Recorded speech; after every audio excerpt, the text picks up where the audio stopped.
यंत्र विरोधी हमारी चेतना नहीं होती तो हमने यंत्र बहुत पहले विकसित कर लिए होते। हमारे पास बुद्धि की कमी नहीं थी। हिंदुस्तान में इतने बुद्धिमान आदमी पैदा हुए जितना कोई भी देश गौरव नहीं कर सकता है। बुद्ध और महावीर, नागार्जुन और धर्म कीर्ति, वसुबंधु और दिगनाथ, शंकर और रामानुज, वल्लभ और निम्बार्क, हमारे पास अद्भुत बुद्धिमान लोगों का लंबा सिलसिला है। लेकिन इतने बुद्धिमान लोग पैदा हुए, लेकिन एक आइंस्टीन और एक न्यूटन ने पैदा नहीं किया। 3000 वर्ष के इतिहास में हमारे पास एक न्यूटन, एक आइंस्टीन कहने जैसा नहीं है। आइंस्टीन और न्यूटन से भी महत्वपूर्ण विचारक हमारे पास थे, लेकिन हमारे देश के विचार ने कभी भी वैज्ञानिक दिशा में कोई गति नहीं की। ये आकस्मिक नहीं है, ये एक्सीडेंटल नहीं है, इसके पीछे हमारे चिंतन का हाथ है। हमारी मान्यता ये है कि मनुष्य को विस्तार से बचना चाहिए। हमारी धारणा ये रही कि जितनी चादर हो उस चादर के भीतर अपने पैर सिकोड़ कर रखना चाहिए, चादर के बाहर पैर नहीं निकालने चाहिए। बुद्धिमान हम उसको कहते हैं जो चादर के भीतर रहता है। चादर के भीतर हम कितने ही सिकोड़ के रहें, हम रोज बड़े होते जाते हैं और चादर रोज छोटी होती चली जाती है। जीना एक पीड़ा और कठिनाई हो जाती है, लेकिन चादर के बाहर पैर नहीं फैलाने हैं। जीवन का नियम है विस्तार, और हमने संकोच के नियम को आधार बनाया हुआ है। जो समाज विस्तार के सिद्धांत को स्वीकार किए हैं, उन्होंने यंत्र को विकसित किया है, क्योंकि यंत्र है मनुष्य का विस्तार। हमारे पैर हैं, हम पैर से चलते हैं, पैर से हम कितने तेज चल सकते हैं। कार हमारे पैर का विस्तार है, हमने पैर के लिए और विस्तृत किया और कार तेज गति से दौड़ती है। हवाई जहाज हमारे पैर का और भी बड़ा विस्तार है। अंतरिक्ष यान हमारे ही पैर का और भी बड़ा विस्तार है। यंत्र का अर्थ क्या है? यंत्र का अर्थ है कि जो मनुष्य को उपलब्ध नहीं है उपकरण, उनका विस्तार, या जो उपकरण उपलब्ध है उनका विस्तार। अगर हम संतोष को स्वीकार करते हैं, संकोच को, कि जीवन जैसा है, जितना है उतने ही चादर के भीतर उसे जी लेना है, तो हम कोई यांत्रिक, वैज्ञानिक, टेक्नोलॉजिकल माइंड पैदा नहीं कर सकते। ये सवाल बहुत बड़ा नहीं है कि गांधी यंत्र के विरोध में है या पक्ष में। चरखा भी यंत्र है। दलील तो दी जा सकती है कि तकली भी यंत्र है। यंत्र तो है ही, किसी दिन वे भी मशीन थी, आज भी मशीन तो है ही, छोटी है, अविकसित है, 10,000 वर्ष पुरानी है, इससे क्या फर्क पड़ता है? यंत्र तो है ही। नहीं, सवाल यंत्र के पक्ष और यंत्र के विरोध का नहीं है, सवाल टेक्नोलॉजिकल माइंड और एंटी टेक्नोलॉजिकल माइंड का है। सवाल है कि तकनीकी मस्तिष्क में हम विश्वास करते हैं या तकनीक विरोधी मस्तिष्क में हम विश्वास करते हैं। चीन ने कोई 3000 वर्ष पहले मशीनें ईजाद कर ली थी, लेकिन चीन में एक विचारक था लाओ त्से, उसका बड़ा प्रभाव था। लाओ त्से ने कहा कि यंत्रों की कोई जरूरत नहीं है, आदमी परिपूर्ण है, परमात्मा ने आदमी को पूरा पैदा किया है, उसे किसी चीज की कोई जरूरत नहीं है, वो अपने सारे अंगों से ही सारा काम कर सकता है। लाओ त्से के दर्शन का इतना प्रभाव पड़ा कि 3000 वर्ष पहले जो मशीनें चीन ने विकसित की थी वो वहीं रह गई, उनका आगे कोई गति नहीं हो सकी। उन्हीं मशीनों को यूरोप ने पिछले 300 वर्षों में विकसित किया और यूरोप ने धन के अंबार लगा दिए। चीन ने अगर 3000 वर्ष पहले वे मशीनें विकसित की होती तो चीन शायद आज पृथ्वी पर सभ्यता में अग्रणी हो सकता था, लेकिन लाओ त्से के विचार प्रभाव के परिणाम में यंत्र वहीं ठहर गए और रुक गए। हिंदुस्तान बैलगाड़ी पे चल रहा है हजारों साल से। वो जो बैलगाड़ी के चाक का नियम है वही हवाई जहाज का भी नियम है, उसमें कोई बुनियादी फर्क नहीं पड़ गया है, उसका ही विस्तार है, लेकिन हम बैलगाड़ी पर ही रुक गए। हमारा मस्तिष्क यंत्र के विस्तार की कामना से भरा हुआ नहीं है। और गांधी जी ने जब फिर हमें विकेंद्रीकरण, और विकेंद्रीकरण का क्या मतलब होता है, डिसेंट्रलाइजेशन का मतलब क्या होता है? विकेंद्रीकरण का मतलब होता है कि छोटे यंत्र, बड़े यंत्र नहीं, क्योंकि जितने बड़े यंत्र होंगे उतना केंद्रीकरण होगा, जितना बड़ा केंद्रीकरण होगा उतने बड़े यंत्रों का हम प्रयोग कर सकते हैं। जितनी विकेंद्रित व्यवस्था होगी उतने छोटे यंत्र होंगे, एक एक आदमी जिनको चला सके, 2-4 आदमी मिलकर चला सके, छोटे छोटे गांव में चलाए जा सके। विकेंद्रीकरण का अर्थ होगा कि बहुत बड़े यंत्रों का प्रयोग नहीं हो सकता, और आने वाली जो दुनिया है वो बहुत बड़े यंत्रों पर निर्भर होगी। फिर मेरा ये कहना है कि ये सवाल अगर यंत्रों का ही होता तो मैं गांधी जी का विरोध भी न करता। ये सवाल यंत्रों का ही नहीं, मनुष्य की चेतना के विकास का भी है। शायद आपको पता ना हो, हम जितने बड़े उत्पादन के यंत्रों का प्रयोग करते हैं, मनुष्य के मस्तिष्क की अभिव्यक्ति और विकास की संभावना उतनी ही बढ़ती। ये एकदम से आश्चर्यजनक मालूम पड़ेगा, लेकिन आपने कभी ख्याल किया कि एक बैलगाड़ी एक आदमी चलाता है जीवन भर? बैलगाड़ी चलाने में कोई बहुत बुद्धिमत्ता के लिए चुनौती नहीं मिलती, चुनौती का कोई सवाल नहीं है, कोई चैलेंज नहीं है वहां। लेकिन उसी आदमी को कल हवाई जहाज चलाना पड़े तो हवाई जहाज मस्तिष्क को ज्यादा चुनौती देता है, ज्यादा समझ, ज्यादा अवेयरनेस, ज्यादा होश, ज्यादा कॉन्शियसनेस रखनी पड़ेगी, ज्यादा जटिल चीजों को समझना पड़ेगा, ज्यादा जटिल चीजों में व्यवहार करना पड़ेगा। जितनी जटिल, उलझी हुई, जितनी सूक्ष्म, जितनी विस्तीर्ण हमें यंत्र के साथ सामना करना पड़ता है, हमारे मस्तिष्क को उतनी चुनौती मिलती है और मस्तिष्क उसी अनुपात में विकसित होता है। जिन कौमों ने छोटे यंत्रों या गैर यंत्रों के बिना काम चलाया, उनकी सामाजिक चेतना और मस्तिष्क के विकास में अवरोध पड़ा है। बंदर, पहली दफा जो बंदर जमीन पर खड़ा हुआ होगा 2 पैर से, बाकी बंदर उस पर हंसे होंगे कि ये बिल्कुल नासमझ। लेकिन डार्विन कहता है कि वो बंदर जो 2 पैर से खड़ा हो गया, पहले तो बंदर हंसे होंगे और उन्होंने समझा होगा कि ये पागल है। वो ऑकवर्ड भी लगा होगा, 2 पैर से खड़ा हुआ। सब बंदर 4 पैर से चलने वाले थे, लेकिन जो बंदर 2 पैर से खड़ा हो गया, उसने टेक्नोलॉजिकल रेवोल्यूशन को जन्म दे दिया। उसने तकनीक के विकास की पहली सीढ़ी रख दी। उसने ये कहा कि जो काम 2 पैर से हो सकता है, उसको 4 हाथ पैर से करना गलत है। तकनीक शुरू हो गया। उसने 2 हाथ मुक्त कर लिए और 2 पैर से चलने का काम करने लगा। क्या आपको पता है, अगर उस बंदर ने 2 हाथ मुक्त नहीं किए होते तो मनुष्य की कोई सभ्यता का कभी जन्म नहीं हुआ होता।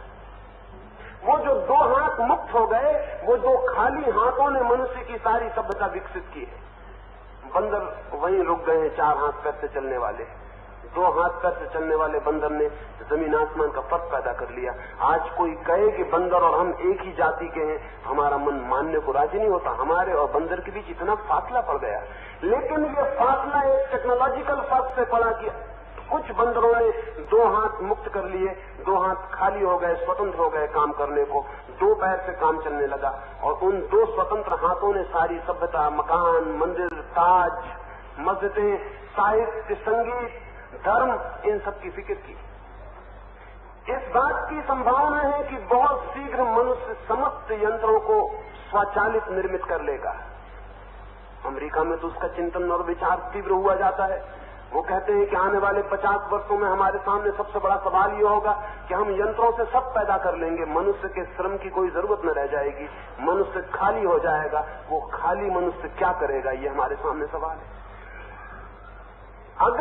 अगर सारे यंत्र स्वचालित हो गए और मनुष्य का श्रम उनसे मुक्त हो गया, तो मेरी दृष्टि में मनुष्य की चेतना में आमूलभूत परिवर्तन हो जाएगा।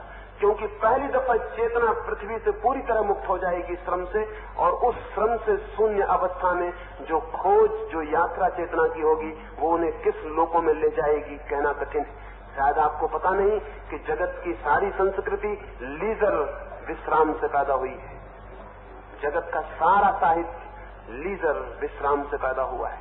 जगत में जो भी श्रेष्ठतम उपलब्ध हुआ है वो उन लोगों से उपलब्ध हुआ है जो श्रम से किसी भांति मुक्त हो गए। एथेंस में जितनी संस्कृति विकसित हुई वो इसलिए विकसित हो सकी कि एथेंस में एक वर्ग, गुलामों के वर्ग ने सारा श्रम किया और दूसरे अभिजात वर्ग ने, बुर्जुआ ने कोई श्रम नहीं किया।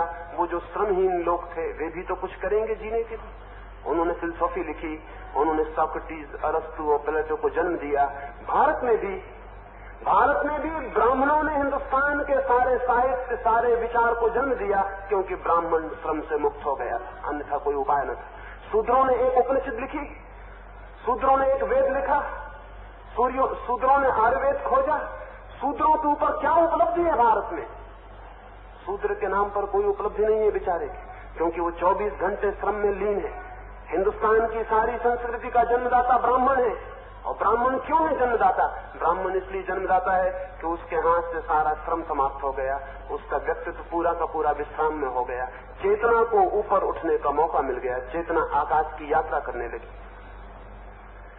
मनुष्य जाति के जीवन में एक आध्यात्मिक क्रांति हो जाएगी उस दिन, जिस दिन हम सारी मनुष्य जाति को श्रम से मुक्त कर लेंगे। जब तक हम मनुष्य जाति को श्रम से मुक्त नहीं करते हैं, तब तक मनुष्य जाति के जीवन में बहुत बुनियादी रूपांतरण नहीं हो सकता है। गांधी जी के जो विश्वास हैं, उनके हिसाब से मनुष्य जाति श्रम से कभी मुक्त नहीं होगी। अगर एक आदमी अपने लायक ही कपड़ा बनाना चाहे तो कम से कम उसे 3-4 घंटे रोज चरखा चलाना पड़ेगा।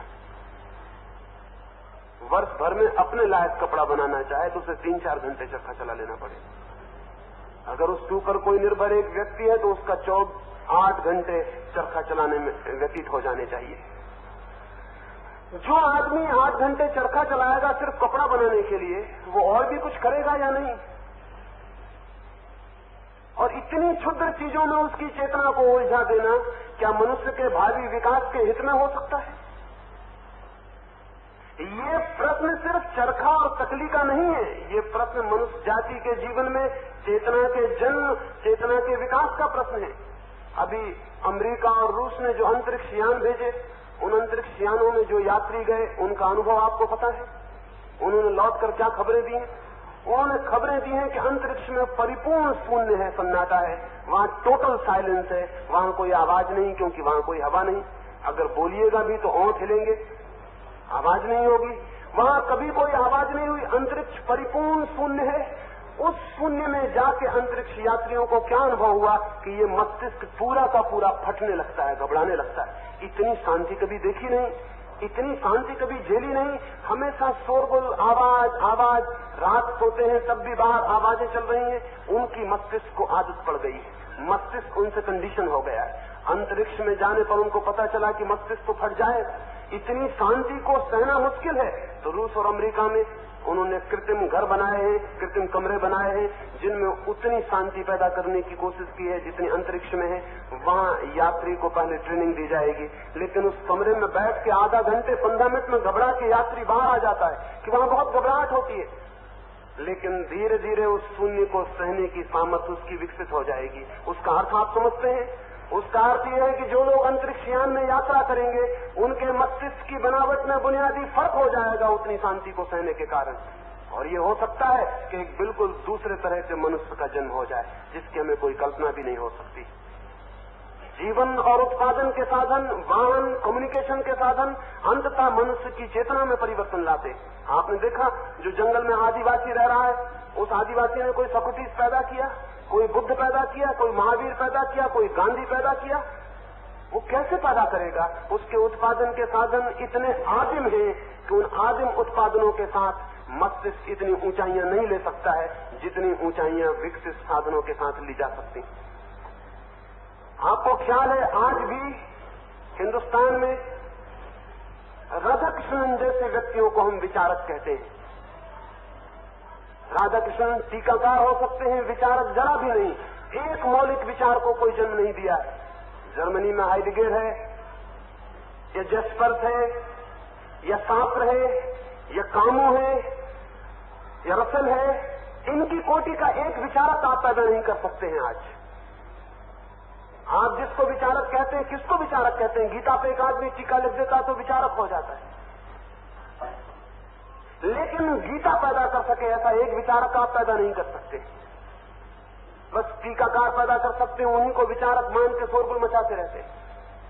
हाइडेगर की हैसियत का एक विचारक हम पैदा नहीं कर सकते। उसका कारण ये नहीं कि हमारे पास बुद्धि कम है, उसका कारण ये नहीं कि हमारे पास प्रतिभा नहीं है, उसका कारण ये कि हमारा पूरा सामाजिक परिवेश उतनी प्रतिभा को चैलेंज देने वाला नहीं है जहां से हाइडेगर या जेस्पर्स जैसे लोग पैदा हो सके। लेकिन हम बैठे हुए हैं और हमारा विचारक चरखा और तकली की प्रशंसा करता रहेगा और हम विचार करने को राजी नहीं है। इस बात के लिए समझ लेना आप ठीक से कि अगर 50 वर्ष में पश्चिम में सब कुछ स्वचालित यंत्र हो गए, अंतरिक्ष की यात्रा शुरू हुई, तो इस बात का डर है कि पश्चिम में एक नए मनुष्य का, एक नई ह्यूमैनिटी का जन्म हो जाए और पूरब के लोगों और पश्चिम के लोगों में उतना फासला पड़ जाए 1000-2000 वर्षों में जितना बंदर और आदमी के बीच फासला पैदा हो गया।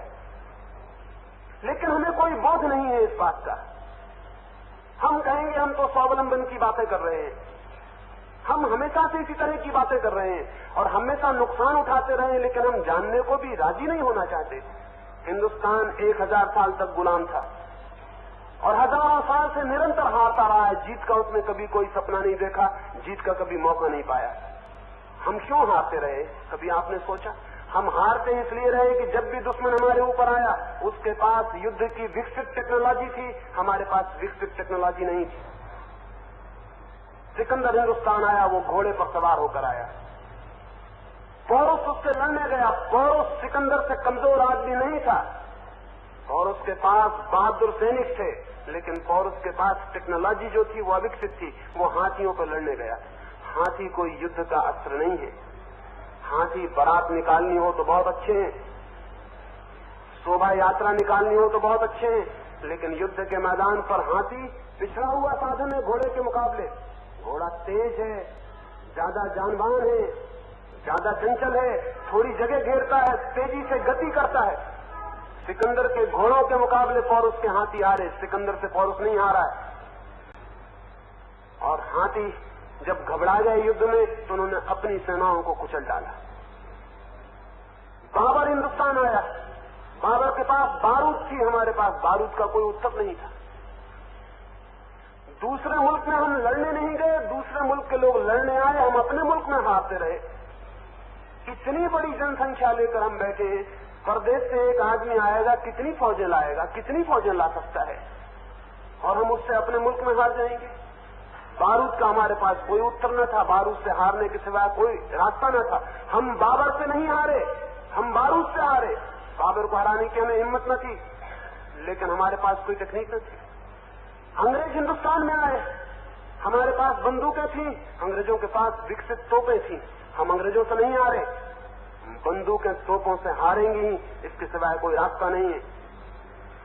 और अब हम फिर वही बातें किए चले जा रहे हैं कि टेक्नोलॉजी नहीं, बड़े यंत्रों का क्या करना है, बड़े विकास का क्या करना है, चरखा तकली से चलाना है, उसी से चला रहे हैं हम 5000 वर्षों से, और रोज मात खाते रहे, रोज जमीन चाटते रहे, लेकिन वही बातें हम जारी किए हुए।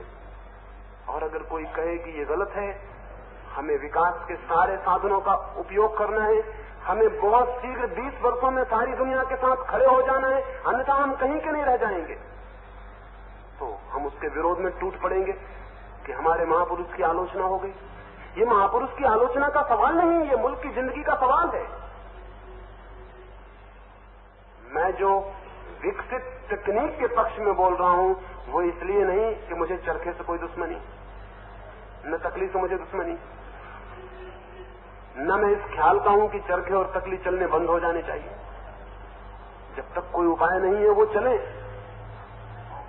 लेकिन मजबूरी हो उनको चलाना हमारा सिद्धांत नहीं। ये फर्क समझ लेना जरूरी है। मजबूरी हो उनका चलाना हमारा सिद्धांत नहीं, व्यवस्था हो हमारी। हम मजबूर हैं इसलिए भी कुछ नहीं कर पा रहे हैं तो चला रहे हैं, लेकिन जैसे ही हमें मौका मिलेगा हम उनसे मुक्त हो जाएंगे। ये हमारी दृष्टि हो, वे हमारे प्रतीक ना बन जाएं, हमारी कमजोरी के प्रतीक हो, हम नहीं विकसित हो पाए हैं इसके प्रतीक हो, उनको हम छाती का श्रृंगार न बना ले और ये न घोषणा करते फिरें कि हम बहुत ऊंचा काम कर रहे हैं। नहीं, खादी से मेरा कोई विरोध है, लेकिन खादी को मैं कोई आर्थिक संयोजन का सिद्धांत नहीं मानता हूं। खादी कोई आर्थिक चीज नहीं हो सकती। खादी का एक एस्थेटिक मूल्य हो सकता है, एक सौंदर्यगत मूल्य हो सकता है। किसी आदमी को हाथ से बनाई हुई चीज पहनने में रस हो सकता है। दुनिया कितनी ही विकसित हो जाए तो भी घर के उद्योग जारी रहेंगे। दुनिया कितनी ही विकसित हो जाए, होटलों में कितना ही अच्छा खाना बनने लगे तो भी कोई गृहिणी अपने घर खाना बनाना पसंद करेगी। और ये भी हो सकता है कि घर बनाया हुआ खाना होटल से अच्छा न हो तो भी घर के खाने का आनंद अलग है। लेकिन उसका मूल्य एस्थेटिक है, उसका मूल्य आर्थिक नहीं है, उसका मूल्य वैज्ञानिक नहीं है। अगर मेरी माँ मुझे कुछ खाना बना के खिलाती है, हो सकता है होटल के रसोइये उससे बहुत बेहतर बनाते हो, लेकिन होटल के रसोइयों के खाने से मुझे मेरी माँ का खाना अच्छा लगेगा। लेकिन मैं ये कभी नहीं कहूंगा कि ये डाइटिशियन के हिसाब से ज्यादा बेहतर खाना है। मैं इतना ही कहूंगा ये मेरी माँ है और मेरा एक प्रेम है और एक लगाव है, इसलिए मुझे अच्छा लग रहा है। इसका संबंध फीलिंग से हुआ, डाइट के साइंस से नहीं। लेकिन जब मैं ये घोषणा करने लगूं कि माँ के हाथ का बनाया हुआ खाना डाइट की दृष्टि से भोजन शास्त्र की दृष्टि से ऊंचा होता है, तो फिर मैं गड़बड़ में पड़ गया, तो फिर मैं कठिनाई में पड़ गया। खादी एक एस्थेटिक मूल्य रखती।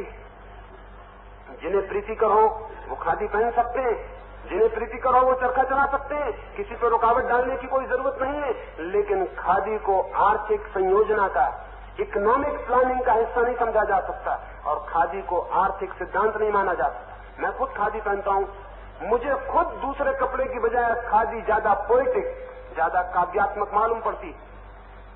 मुझे खुद खादी में ज्यादा पवित्रता, ज्यादा स्वच्छता, ज्यादा सफेदी मालूम पड़ती है।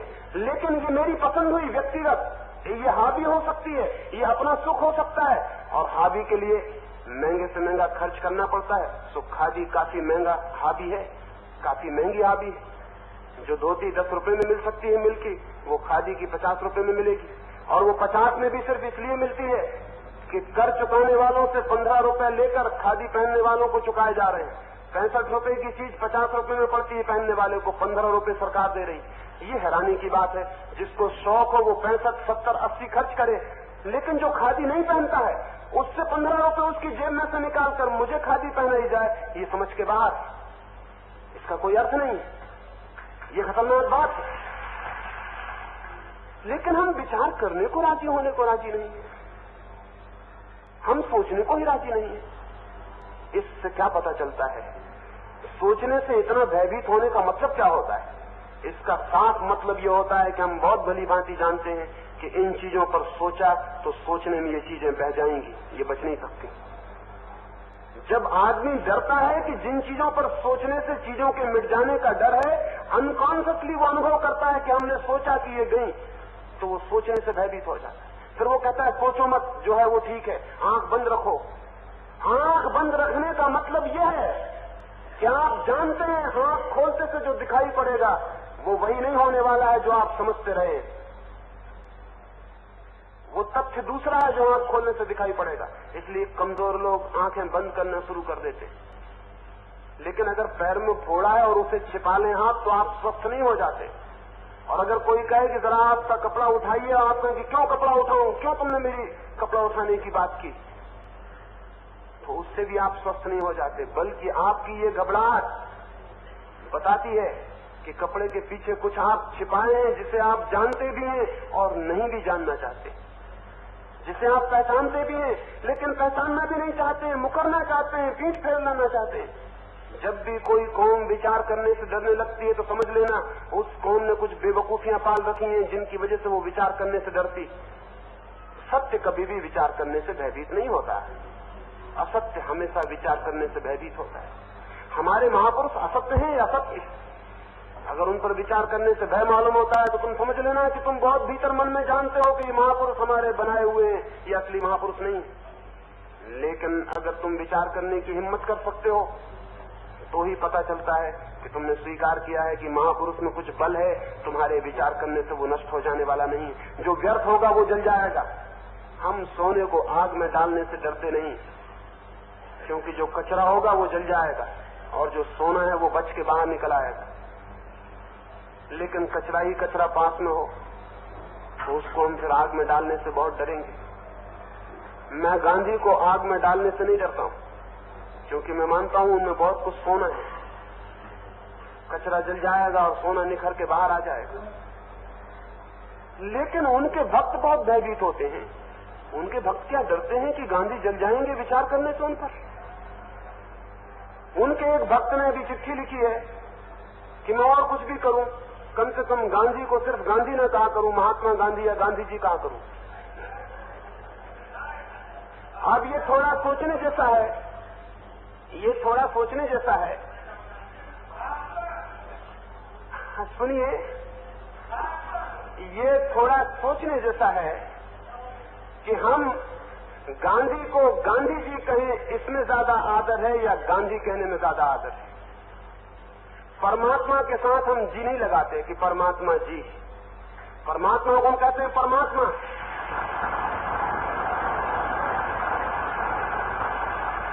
परमात्मा को हम कहते हैं तू। आप आएंगे तो मैं आपसे कहूंगा आप। परमात्मा से कभी किसी ने आप कहा है? परमात्मा से हम कहते हैं तू। हे परमात्मा तू अनादर नहीं है। तू अनादर नहीं है और न गांधी अनादर है।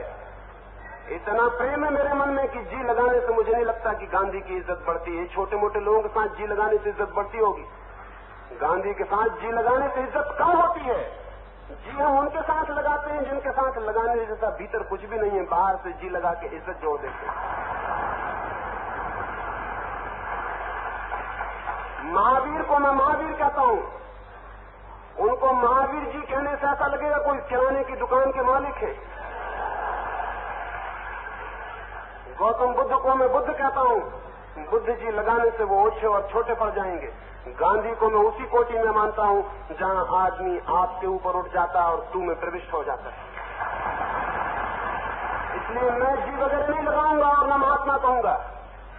लेकिन ये घबराते कैसे हैं लोग कि जी नहीं लगाया तो मुश्किल हो गई। ये अपनी ही बुद्धि से सोचते हैं। वो जितनी उनकी हैसियत है, अगर उनसे कोई जी न लगाए और आप न कहे तो वो बेचैनी में पड़ जाएंगे बेचारे। अपनी शक्ल में वो महापुरुषों को भी सोचते रहते हैं।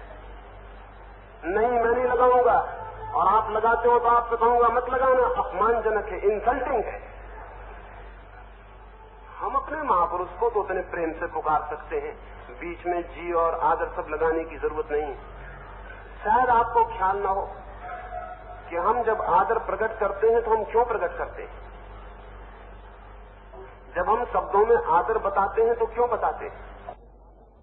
शब्दों में आदर इसलिए बताना पड़ता है कि अगर शब्दों में न बताएं तो और तो कोई आदर हमारे पास नहीं है, शब्द ही आदर है। जब हृदय में आदर होता है तो शब्दों में हम विचार नहीं करते, फिक्र नहीं करते। और जब हृदय में आदर नहीं होता तो हम शब्दों की बहुत फिक्र करते हैं कि क्या कहा, क्या नहीं कहा, कौन सा शब्द उपयोग किया, कौन सा नहीं। बर्नार्ड शॉ, उसका संक्षिप्त नाम जेबीएस, वो कहता था जॉर्ज बर्नार्ड शॉ। उसकी मां मर गई तो उस दिन से उसने जेबीएस लिखना बंद कर दिया, सिर्फ बीएस लिखने लगा, बर्नार्ड शॉ लिखने लगा। उसके मित्रों ने पूछा कि तुम जेबीएस क्यों नहीं लिखते हो अब। उसने कहा कि सिर्फ मेरी एक मां थी जिसका मेरे ऊपर इतना प्रेम था जो मुझे जॉर्ज कहती थी। वो चली गई दुनिया से। अब इतना प्रेम मेरे ऊपर किसी का भी नहीं है कि कोई मुझे जॉर्ज कहे। वो सब मुझे बर्नार्ड शॉ कहते हैं। बर्नार्ड शॉ उतना प्यारा नाम नहीं है। मेरी मां उठ गई दुनिया से, उसका इतना प्रेम था कि वो मुझसे जॉर्ज कहती थी। वो जॉर्ज मैंने अलग कर दिया, अब कोई भी उसे मुझे बुलाएगा नहीं, कोई भी मुझे जॉर्ज कहकर नहीं कहेगा। बर्नार्ड शॉ ने कहा कि मेरे मां के मरने से मैं पहली दफा बूढ़ा हो गया हूं। मेरी मां जिंदा थी तो मैं बूढ़ा नहीं था, मुझे लगता था कि मैं भी बच्चा हूं क्योंकि मुझे जॉर्ज कहकर बुलाती थी। इतना प्रेम था उसका। अब मैं बूढ़ा हो गया, अब मेरी मौत करीब आने लगी। अब मुझे लगता है कि अब इतना प्रेम कोई भी मुझे नहीं करता है। प्रेम के अपने रास्ते हैं, श्रद्धा के अपने रास्ते हैं, लेकिन जो न प्रेम जानते हैं न श्रद्धा जानते हैं, सिर्फ थोथा शिष्टाचार जानते हैं, उनको बेचारों को प्रेम और श्रद्धा के रास्तों का कोई भी पता नहीं हो पाता। वे शिष्टाचार को ही सब कुछ समझते हैं। शिष्टाचार उनके बीच होता है जिनके बीच प्रेम नहीं है। जिनके बीच प्रेम है उनके बीच शिष्टाचार समाप्त हो जाता है। महापुरुष हम उसे कहते हैं जिसके साथ समाज का शिष्टाचार समाप्त हो गया है, उससे हम सीधी सीधी बात कर सकते हैं। इसलिए मैं क्षमा नहीं मांगूंगा कि गांधी जी को गांधी जी नहीं कहता या महात्मा नहीं लगाता। नहीं, कभी नहीं लगाऊंगा, लगाने की कोई जरूरत नहीं। कुछ मित्रों ने पूछा है कि गांधी जी ने, गांधी के विचार ने देश को आजादी दिलाई। मैं मना नहीं करता,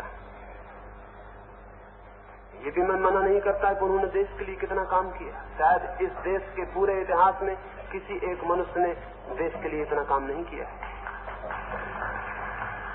लेकिन इसका ये अर्थ नहीं है इसका यह अर्थ नहीं है कि हम उनके प्रति अंधे हो जाएं। वे भी पसंद नहीं करेंगे कि हम उनके प्रति अंधे हो जाएं।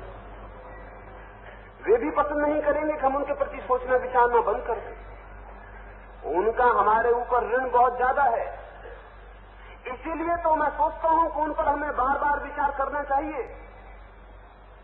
उन पर बार बार विचार करने का अर्थ ही यही है कि मैं मानता हूं कि उनका ऋण हमारे ऊपर बहुत ज्यादा है, और उस ऋण से उर्ण होने का एक ही रास्ता है कि हम निरंतर सोचें, निखारें उनके विचार को, और उनके विचार में जो श्रेष्ठतम है उसके अनुकूल देश को ले जा सके। लेकिन श्रेष्ठतम का पता कैसे चलेगा? एक बड़ी जिंदगी बहुत बड़ी जिंदगी है। जिंदगी में हजारों लाखों घटनाएं होती हैं। उन लाखों घटनाओं में चुनना पड़ता है कि क्या है श्रेष्ठ, क्या है भविष्य के योग, क्या व्यर्थ हो गया, क्या अप्रासंगिक हो गया, क्या समय के बाहर हो गया, ये सब सोचना पड़ता है। महापुरुष भी 50 वर्ष, 60 वर्ष, 70 वर्ष जीता है तो 70 वर्ष में हजारों घटनाएं घटती हैं। वे सारी की सारी घटनाएं देश के भविष्य के लिए उपयोगी नहीं होती, नहीं हो सकती हैं। उनमें से क्या है छांट लेना है। लेकिन हम ऐसे अंधे लोग हैं कि जब हम किसी को महापुरुष कहते हैं तो उसके सब कुछ को महापुरुष मान लेते हैं। इससे बड़ी भूल पैदा हो सकती है,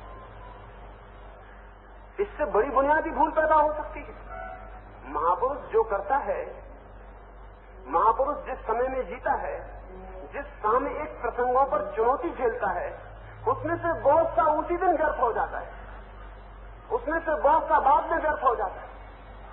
शाश्वत बहुत थोड़ा रह जाता है। अधिकतम तो कंटेम्पररी प्रॉब्लम होता है, इटर्नल प्रॉब्लम तो बहुत कम होता है। और गांधी के जीवन में बुद्ध या महावीर की बजाय कंटेम्पररी प्रॉब्लम ज्यादा है। महावीर और बुद्ध की बात में सनातन प्रश्न ज्यादा है, क्योंकि उन्होंने समाज और जीवन के रोजमर्रा के प्रश्नों को छुआ ही नहीं। गांधी ने जीवन और समाज के रोजमर्रा के प्रश्नों को छुआ है। गांधी के व्यक्तित्व और विचार में, गांधी के कर्म में और जीवन में 90% सामयिक है, 10% सनातन है। उस सामयिक से हमको छुटकारा करना होगा और सनातन की खोज करनी पड़ेगी। लिखा नहीं है कि क्या सनातन है और क्या सामयिक है।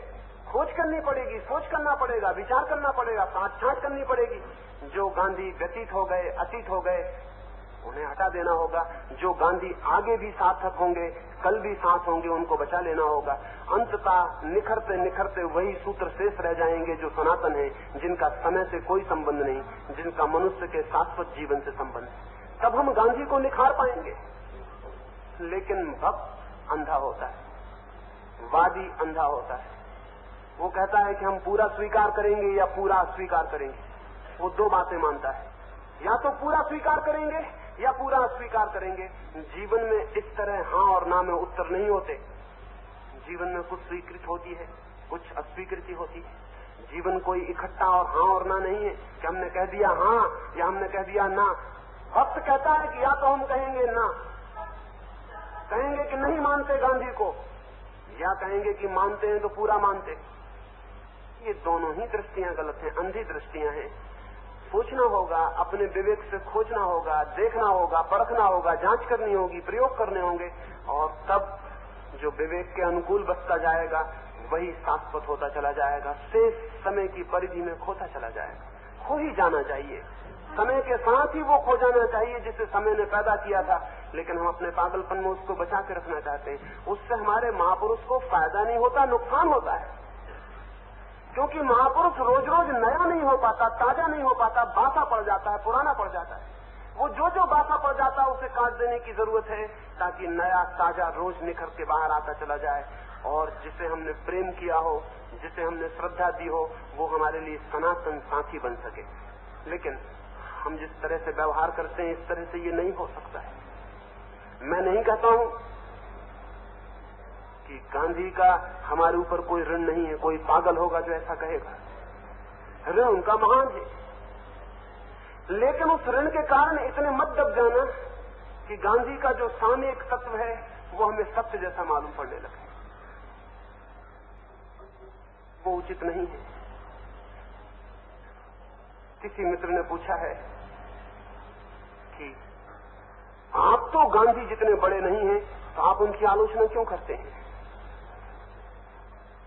अभी तक कोई तराजू कहीं दुनिया में नहीं है कि तौला जा सके कि कौन बड़ा है और कौन छोटा है।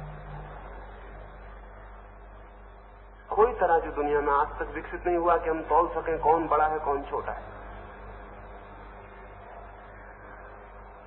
सच बात तो यह है, एक एक आदमी अपने अपने जैसा है। कंपैरिजन की कोई संभावना नहीं है, कोई उपाय नहीं है, कोई तुलना नहीं है। गांधी की किसी से तुलना नहीं हो सकती, आपकी भी किसी से तुलना नहीं हो सकती। एक साधारण से साधारण आदमी भी अनूठा और अद्वितीय है, न किसी से छोटा है न किसी से बड़ा, क्योंकि छोटे और बड़े हम तब हो सकते हैं जब हम एक जैसे हों।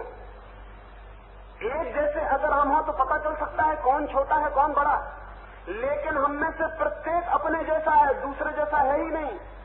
इसलिए छोटे बड़े को तौलने की, कंपेयर करने की, तुलना करने की कोई सुविधा नहीं है।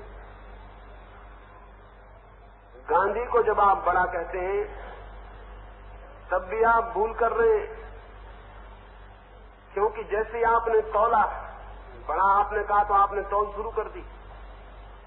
आपने गांधी को तौल लिया, गांधी आपके हाथ से तुल गए। फिर कल कोई दूसरा मिल सकता है, वो कहेगा महावीर और बड़े, बुद्ध और बड़े। यही पागलपन तो हजारों साल से चल रहा है। जैन कहते हैं कि महावीर से बड़ा कोई भी नहीं, बौद्ध कहते हैं बुद्ध से बड़ा कोई भी नहीं, मुसलमान कहते हैं मोहम्मद से बड़ा कोई भी नहीं, ईसाई कहते हैं जीसस से बड़ा कोई भी नहीं। इसी पागलपन से सारी मनुष्य जाति कट गई और नष्ट हो गई। फिर वही जारी रखोगे कि कौन बड़ा है कौन छोटा? कैसे तय करोगे? कौन तय करेगा? कौन है निर्णायक? जजमेंट कौन देगा? जजमेंट आप दोगे? अगर आप जजमेंट दे सकते हो कि गांधी बड़े हैं तो आप गांधी से बड़े हो गए, क्योंकि जजमेंट देने वाला हमेशा बड़ा होता है। आप हो निर्णायक, तब तो स्वभाव था। गांधी खिलौना हो गए, तराजू पे आपने रख के तौल लिया, कौन किसको तौलेगा? ये हमारे सोचने के ढंग, व्यक्तियों को तौलने के ढंग निहायत इमेच्योर, अपरिपक्व है। कोई मनुष्य तौला नहीं जा सकता। गांधी तो ठीक है, साधारण से साधारण मनुष्य नहीं तौला जा सकता। कोई नहीं जानता है कि छोटे से मनुष्य में क्या घटना घटे। एक गांव में बुद्ध का आगमन हुआ था। गांव में था एक गरीब चमार। गांव के सम्राट को तो पता चल गया था कि बुद्ध आते हैं, लेकिन गरीब चमार को कहां फुर्सत थी, कहां पता चला, उसे पता भी नहीं था कि बुद्ध आते हैं। बुद्ध के आने का पता चलने की भी सुविधा तो चाहिए। वो बेचारा दिन भर अपने काम में रहा, रात थका मांदा सो गया, सुबह अपने झोपड़े में उठा। उस चमार का नाम था सुदास। उठा, झोपड़े के पीछे छोटी सी एक गंदी तलैया थी। उठा, सुबह तो देखा कि उसमें एक कमल का फूल खिला है। बेमौसम का फूल था, अभी मौसम नहीं था कमल का। वो सुदास बहुत हैरान हुआ, फिर बहुत खुश हुआ। फूल तोड़ के भागा बाजार की तरफ कि कोई न कोई जरूर रुपया 2 रुपया इस फूल का दे देगा। फूल बड़ा था, सुंदर था, बेमौसम का था, जरूर इसके पैसे मिल जाएंगे। वो बाजार की तरफ भागा चला जा रहा है कि नगर का जो धनपति था, सेठ था, नगर सेठ था, वो रथ पर बैठा हुआ आ रहा है। वो उसके पास जाके खड़ा हो गया। उस धनपति ने कहा कि कितना लोगे इस फूल का? सुदास ने कहा जो भी आप दे देंगे आपकी कृपा। उसने अपने सारथी को कहा कि 5 रुपए इसे दे दो। सुदास तो हैरान हुआ, क्योंकि 5 बहुत ज्यादा थे। वो सोचता था एक भी मिल जाए तो बहुत। वो एकदम हैरान हुआ। उसने कहा 5 रुपए। ये बात ही चलती थी कि पीछे से उस देश का वजीर, मंत्री वो घोड़े पर सवार आ गया। उसने कहा कि बेचना मत फूल, फूल मैंने खरीद लिया। धनपति जितना देते होंगे उससे 5 गुना मैं दूंगा। सुदास तो हक्का बक्का हो गया। उसने कहा 25 रुपए? आप कहते क्या है एक साधारण से फूल के? क्या बात है, आप 5 देते थे। धनपति ने कहा कि फूल मैं खरीदूंगा किसी भी कीमत पर। वजीर जितना बोलता जा मैं 5 गुना ज्यादा दूंगा। वो तो मांग बढ़ती चली गई और सुदास भौचक्का, वो ठहराव मुश्किल हो गया। तभी राजा का रथ भी आ गया और उस राजा ने कहा फूल खरीद लिया गया। जो भी दाम तू मांगेगा मुंह मांगा दाम दे दूंगा, जो तू मांगेगा। सुदास कहने लगा कि आप सब पागल हो गए हैं, इस फूल की कोई कीमत नहीं, हजारों कीमत तो बढ़ चुकी है, और आप कहते हैं मुंह मांगा जो मैं मांगूंगा। बात क्या है सम्राट? सम्राट ने कहा शायद तुझे पता नहीं, बुद्ध का आगमन हो रहा है गांव में, हम उनके स्वागत को जाते हैं। बेमौसम का फूल उनके चरणों में चढ़ाएंगे, वो भी हैरान हो जाएंगे कि कमल बेमौसम का फूल, बुद्ध के चरणों में ये फूल नहीं चढ़ाऊंगा। नगर सेठ ने कहा कि नहीं, ये नहीं हो सकेगा सम्राट, फूल को मैंने पहले देखा है, पहले मैंने खरीद फरोख्त शुरू किए, मैं पहला ग्राहक हूं। इनका विवाद चलता था। सुदास ने कहा क्षमा करिए, फूल मुझे बेचना नहीं। जब बुद्ध आते हैं गांव में तो फूल मैं ही चढ़ा दूंगा। पर वे कहने लगे सुदास तू पागल है क्या, जितना पैसा चाहे ले ले, तेरी चम्हारी मिट जाए सदा को, गरीबी मिट जाए सदा को, तेरे जन्म जन्म आगे के बच्चों को भी सुख हो जाएगा, जितना मांगे ले ले।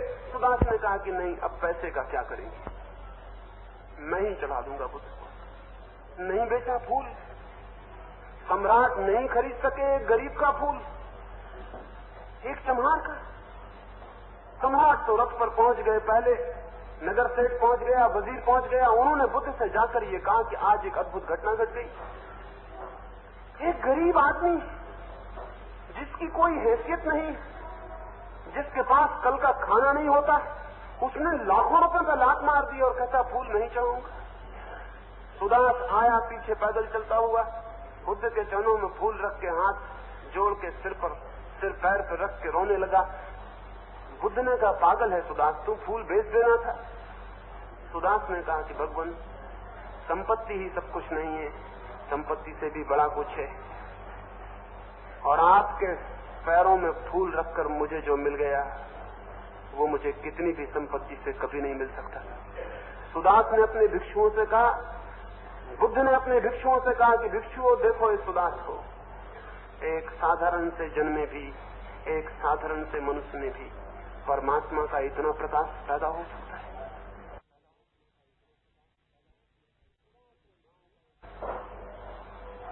सुदास है गांव का एक चम्हार, एक दीनहीन, लेकिन इतने प्रेम की संभावना इस सुदास में, इतने प्रेम की संभावना, इतने श्रद्धा की संभावना इस सुदास में। बुद्ध कहने लगे कि मैं घूमता हूं वर्षों से गांव गांव, कितने कितने लोग मिले, नहीं सुदास तू अद्वितीय है, तेरे जैसा बस तू ही है। कौन कहेगा कौन है बड़ा, कौन है छोटा, कौन कहेगा किसके भीतर से क्या प्रकट हो सकता है, कौन जानता है कौन सा बीज कितना बड़ा फूल बनेगा। लेकिन जल्दी से तौलने की हमारी इच्छा बड़ी तीव्र होती है। नहीं कोई जरूरत है तौलने की, गांधी गांधी है, मैं हूं, आप हैं, तौलने का कोई उपाय भी नहीं। लेकिन ये गांधी को बड़ा कहने का कारण क्या हो सकता है फिर? अगर हम तौल नहीं सकते, समर्थ नहीं तौलने में, तो ये कहने का कारण क्या हो सकता है कि गांधी महान है? शायद आपको इस सीक्रेट का कोई पता न हो, ये एक बड़ा राज है। जब हिंदू ये कहता है कि हिंदू धर्म महान है, तो आप समझते हैं उसका मतलब क्या है? वो ये कहता है कि हिंदू धर्म महान है और मैं हिंदू हूं, मैं महान हूं। ये तर्क है, ये तर्क सरणी है। जब एक आदमी कहता है भारत पृथ्वी पर सबसे महान देश है, तो मतलब आप जानते हैं क्या है? वो ये कह रहा है कि भारत सबसे बड़ा देश है, मैं भारत का निवासी हूं, मैं बड़ा आदमी हूं। पीछे अहंकार है, इस तुलना के पीछे ईगो है। आदमी बहुत होशियार है, सीधे कहेगा कि मैं बड़ा हूं तो बड़ी मुश्किल बात। वो कहता है मेरा गुरु बड़ा है और बड़े गुरु का मैं बड़ा चेला हूं। मैंने सुना है फ्रांस में फिलोसॉफी का एक प्रोफेसर था, एक दर्शन शास्त्र का प्रोफेसर, पेरिस के विश्वविद्यालय में वो दर्शन शास्त्र का अध्यक्ष। एक दिन सुबह आया और अपने क्लास के विद्यार्थियों को कहने लगा, तुम्हें पता है मैं दुनिया का सबसे बड़ा आदमी। उसके विद्यार्थियों ने कहा आप? बेचारा गरीब शिक्षक था, फटे कपड़े पहने हुए था। समझ गए उसके विद्यार्थी की हो गए सज्जन पागल, दार्शनिकों के पागल हो जाने की संभावना रहती है। दिमाग उनका खराब हो गया मालूम होता। एक विद्यार्थी ने पूछा, वहां से आप अपने बाबत कह रहे हैं कि आप दुनिया के सबसे बड़े आदमी हैं? आप उसने कहा मैं कह रहा हूं कि मैं दुनिया का सबसे बड़ा आदमी हूं, और न मैं केवल कह रहा हूं, मैं तर्कशास्त्र का अध्यापक हूं, मैं सिद्ध भी कर सकता हूं कि विद्यार्थियों का बड़ी कृपा होगी अगर आप सिद्ध कर सकेंगे। उसने छड़ी उठाई और नक्शे के पास गया जहां दुनिया का नक्शा टंगा था क्लास में। उसने कहा कि मेरे बच्चों में तुमसे पूछता हूं कि सारी बड़ी पृथ्वी पर सबसे महान और सबसे श्रेष्ठ देश कौन सा है? वे सभी फ्रांस के रहने वाले थे। उन सबने कहा कि निश्चित ही फ्रांस, इसमें कोई संदेह है? ये तो सुनिश्चित है कि फ्रांस से महान कोई भी देश नहीं है। उसने कहा तब एक बात तय हो गई कि फ्रांस सबसे महान है, इसलिए बाकी दुनिया की फिक्र छोड़ो। अब अगर मैं सिद्ध कर सकूं कि फ्रांस में मैं सबसे महान, तो मामला हल हो जाएगा। विद्यार्थी तब भी नहीं समझे कि तर्क कहां जाएगा, तो महान श्रेष्ठ नगर कौन सा है? तो विद्यार्थियों ने कहा कि पेरिस, वो सभी पेरिस के रहने वाले। उसने कहा अब फ्रांस की भी फिक्र छोड़ दो, अब सवाल सिर्फ पेरिस का रह गया। अगर मैं सिद्ध कर दूं कि पेरिस में मैं सबसे महान हूं, तो बात खत्म हो जाएगी। तब विद्यार्थियों को शक पैदा हुआ कि ये तो मामला बहुत अजीब है, ये कहां ले जा रहा आदमी। और फिर उस प्रोफेसर ने पूछा कि पेरिस में सबसे श्रेष्ठ स्थान कौन सा है? यूनिवर्सिटी, विश्वविद्यालय, विद्या का केंद्र, मंदिर। विद्यार्थियों ने कहा कि तो ठीक है, विश्वविद्यालय ही सबसे पवित्रतम और श्रेष्ठतम स्थान है। तब उनको तर्क साफ हो चुका था। उस प्रोफेसर ने कहा तब मैं तुमसे पूछता हूं, पेरिस को जाने दो, रह गई यूनिवर्सिटी का कैंपस। यूनिवर्सिटी के इस कैंपस में सबसे श्रेष्ठतम विषय और डिपार्टमेंट कौन सा है? ये सभी विद्यार्थी फिलोसफी के विद्यार्थी थे। उन्होंने कहा फिलोसफी। और उसने कहा कि तब तुम समझो मैं फिलोसफी का हेड ऑफ द डिपार्टमेंट हूं। इतने लंबा तर्क इस छोटे से मैं को सिद्ध करने के लिए। लेकिन आदमी की चालाकियां, कमिंगनेस पहचानना बहुत मुश्किल है। वो कहता भारत महान देश है, और उसके भीतर जाके पूछो, उसके प्राणों के प्राण में तो ये कह रहा है कि मैं महान हूं। बर्नस्टाइन ने एक बार अमेरिका के दौरे में ये कहा कि ये गैलीलियो, ये कोपरनिकस, ये वैज्ञानिक सब गलत कहते हैं। सूरज ही पृथ्वी का चक्कर लगाता है, पृथ्वी सूरज का चक्कर नहीं लगाती। अब इस 20वीं सदी में कोई ये बातें करेगा तो पागल समझा जाए। बर्नस्टाइन को लोगों ने पूछा आप क्या कह रहे हैं? 300 साल पहले लोग ऐसा जरूर मानते थे कि सूरज पृथ्वी का चक्कर लगाता है, लेकिन अब तो ये सिद्ध हो चुका है कि पृथ्वी सूरज का चक्कर लगाती है। आपके पास दलील क्या है जो आप कहते हैं कोपरनिकस, गैलीलियो सब गलत? बर्नस्टाइन का दलील साफ है, जिस पृथ्वी पर बनटता रहता है वो पृथ्वी किसी का चक्कर कभी नहीं लगाती। उसने हमारे अहंकार पर बड़ा गहरा मजाक कर दिया। ने कह दिया कि सूरज ये लगाता होगा चक्कर क्योंकि मैं बनटता इस पृथ्वी पर रहता हूं। मेरे रहने की वजह से ये पृथ्वी किसी का चक्कर लगा सकती है? असंभव। यही है सेंट्रल वर्ल्ड का, यही पृथ्वी सारे जगत का केंद्र है। सारा जगत इसका चक्कर लगाता है, पृथ्वी का केंद्र मैं हूं, जाज बनटता है। हर आदमी का तर्क यही है। भारतीय कहता है भारत महान है, चीनी कहता है चीनी महान है, तुर्की कहता है तुर्क महान है। मामला क्या है?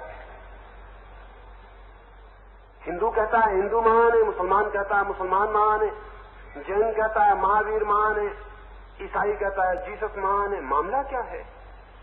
मार्क्सिस्ट कहता है मार्क्स महान है, गांधीवादी कहता है गांधी महान है। मामला क्या है? न गांधी से किसी को मतलब, न मार्क्स से किसी को मतलब, न महावीर से किसी को मतलब, न भारत से किसी को मतलब, न चीन से किसी को मतलब। मतलब उस मैं से है कि मैं जहां हूं, जिस केंद्र पर, उस केंद्र से संबंधित सब महान है क्योंकि मैं महान। नहीं, गांधी को नहीं तौलते हैं आप, न महावीर को, न बुद्ध को। तरकीब से अपने को तौल रहे हैं और अपने को केंद्र पर खड़ा कर रहे हैं। ये तरकीबें बड़ी अधार्मिक हैं, ये तरकीबें बड़ी अपवित्र हैं, लेकिन इनका हमें होश भी नहीं आता। बर्ट्रैंड रसेल ने एक किताब लिखी और किताब में उसने ये बात लिखी भूमिका में कि मेरी किताब को पढ़ने वाले आप जो सज्जन हैं, अपने रीडर को, अपने पाठक को उद्बोधन किया कि मेरे प्रिय पाठक, आप जिस देश में पैदा हुए हैं उस देश से महान कोई भी देश नहीं। उसको कई मुल्कों से पत्र पहुंचे, क्योंकि बर्ट्रैंड रसेल की किताबें सारी दुनिया में पढ़ी जाती। उसने भूमिका में लिखा कि मेरे प्रिय पाठक, आप जिस देश में पैदा हुए हैं उस देश से महान कोई भी देश नहीं है। कई मुल्कों से पत्र पहुंचे उसके पास। पोलैंड से एक स्त्री ने लिखा कि तुम पहले आदमी हो जिसने पोलैंड की महानता को स्वीकार किया है। जर्मनी से किसी ने लिखा कि शाबाश, तुमने स्वीकार कर लिया कि जर्मनी महान है, क्योंकि उसने तो मजाक किया था। वो मजाक कोई भी नहीं समझे, वो समझे कि हमारे मुल्क की प्रशंसा की जा रही। हमारे मुल्क की प्रशंसा नहीं, हमारी प्रशंसा, मेरी प्रशंसा। और जो आपको भय मालूम पड़ता है कि गांधी की आलोचना मत करो, बुद्ध की आलोचना मत करो, मोहम्मद की आलोचना मत करो, नहीं दंगा हो जाएगा, वो आपका मोहम्मद, बुद्ध और गांधी के प्रति प्रेम नहीं, उनकी आलोचना से आपके अहंकार को ठेस पहुंचती है। उसकी वजह से आप पीड़ित और परेशान हो उठते। ये योग नहीं है, ये हितकर नहीं है, ये कल्याणदायी नहीं है, इससे मंगल सिद्ध नहीं होता। मैंने ये जो कुछ बातें कही, एक मित्र मेरे पास आए, उन्होंने कहा कि मैं काका कालेलकर के पास गया था तो काका कालेलकर ने कहा, मेरे बाबत कहा कि अभी उनकी उम्र कम है इसलिए गड़बड़ बातें कह देते हैं, जब उम्र बढ़ जाएगी तो बिल्कुल ठीक बातें कहने लगेंगे। वो मित्र मेरे पास खबर लेके आए कि काका कालेलकर ने ऐसा कहा है। मैंने उनसे कहा, काका कालेलकर से कहना कि जब शंकराचार्य ने 33 वर्ष की उम्र में बुद्ध का खंडन और आलोचना की तो लोगों ने कहा इसकी उम्र कम है, उम्र बड़ी हो जाएगी तो सब ठीक हो जाएगा। जब जीसस ने 30 वर्ष की उम्र में यहूदियों की आलोचना की तो यहूदियों ने कहा ये पागल छोकरा है, आवारा है, इसकी उम्र अभी कम है, उम्र बढ़ जाएगी तो सब ठीक हो जाएगा। जब विवेकानंद ने 33-34 वर्ष की उम्र में वेदांत की व्याख्या की तो वेदांत के बूढ़े गुरुओं ने कहा अभी ना समझ है, अभी कुछ समझता नहीं, उम्र कम है। ये उम्र की दलील बड़ी पुरानी है, लेकिन उम्र कम होने से न कोई गलत होता और न उम्र ज्यादा होने से कोई सही होता है। उम्र से बुद्धिमत्ता का कोई भी संबंध नहीं है। काका कालेलकर ये कह रहे हैं कि अगर जीसस क्राइस्ट 80 साल तक जीते तो ज्यादा बुद्धिमान हो जाते हैं। वे ये कह रहे हैं कि जीसस क्राइस्ट 33 साल की उम्र के थे, इसलिए मंदिर में घुस गए और मंदिर में ब्याज खाने वाली दुकानों के तख्ते उलट दिए और कोड़ा उठा के उन्होंने पुरोहितों को मार के मंदिर के बाहर निकाल दिया।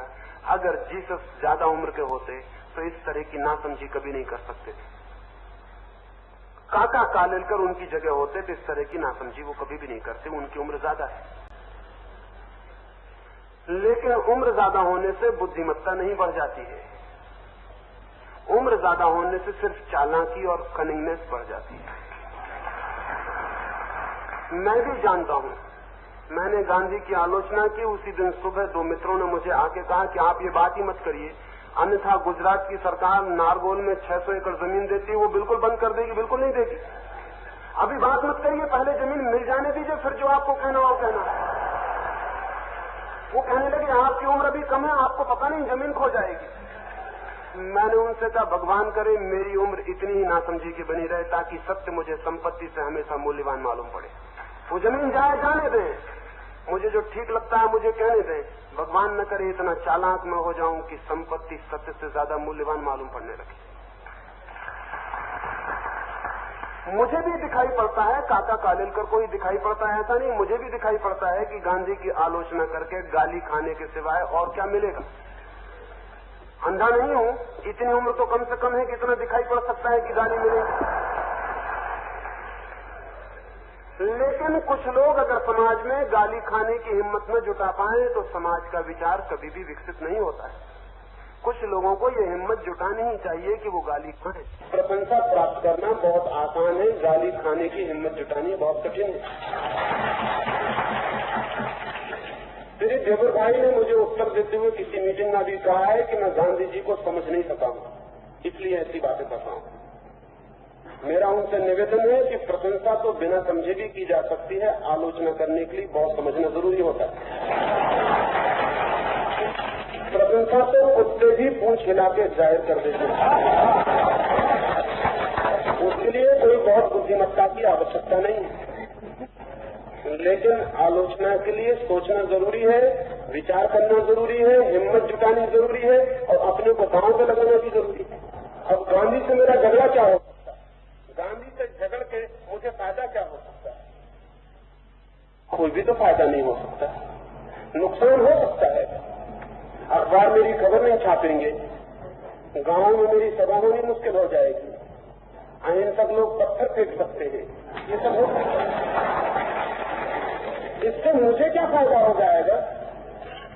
लेकिन मुझे लगता है कि चाहे कितना ही नुकसान हो, जो हमें सत्य दिखाई पड़ता हो उसे हमें कहना ही चाहिए। जो हमें ठीक मालूम पड़ता हो, चाहे उसके लिए कितना ही हानि उठानी पड़े, वो हमें कहना ही चाहिए। इस दुनिया को वे ही थोड़े से लोग आगे विकसित किए हैं जिन्होंने समाज की मान्य परंपराओं की आलोचना की है, जिन्होंने समाज के बंधे हुए पक्षपातों को तोड़ने की हिम्मत की है, जिन्होंने समाज से विद्रोह किया है, वे ही थोड़े से लोग इस जीवन और जगत को विकसित कर पाए हैं। जगत को उन्होंने विकसित नहीं किया जिन्होंने अंधश्रद्धा में अंधी हाँ भर दी है, जगत को विकास उन्होंने किया है जिन्होंने किसी तरह का विद्रोह किया है। मेरा आपसे निवेदन है, अगर इस देश के हित में आप हैं, अगर इस देश को विकसित होना देखना चाहते हैं, तो आपको विद्रोह की, विचार की, आलोचना की हिम्मत जुटानी ही चाहिए। उसके बिना हम अपने देश के भविष्य को स्वर्णिम नहीं बना सकते। इसका ये मतलब नहीं है कि जो मैं कहता हूं वो सही है, इसका ये भी मतलब नहीं कि जो मैं कहता हूं वही सत्य है। ये तो फिर वही पागलपन हुआ। मेरे अनुयायी आपसे कहने लगेंगे कि जो उन्होंने कहा वो सत्य है। पहली तो बात, मेरा कोई अनुयायी नहीं है, क्योंकि अनुयायी जुटाने का, सर्कस करने का मुझे कोई भी रस और कोई भी सुख नहीं। वो सर्कस मुझे पसंद ही नहीं। मेरा कोई अनुयायी नहीं, मेरे मित्र हैं। लेकिन जब मुझे पत्र पहुंचे कई मित्रों के कि हम तो आपके अनुयायी और आपने हमको बड़ा धक्का पहुंचा दिया, मैंने कहा तुम अनुयायी बने इससे धक्का पहुंचा, अनुयायी नहीं बनते तो धक्का नहीं पहुंचता। अनुयायी बने क्यों? तुमसे कहा किसने कि तुम मेरे अनुयायी बन जाओ? मैं अकेला काफी हूं। मेरी बात विचार करने के लिए है, मेरी बात आलोचना करने के लिए। आप खूब आलोचना करना मेरी बात का, उसका खंडन करना, उसका विरोध करना, उससे विचार करना। सारी तोड़ फोड़ के बाद अगर कोई बात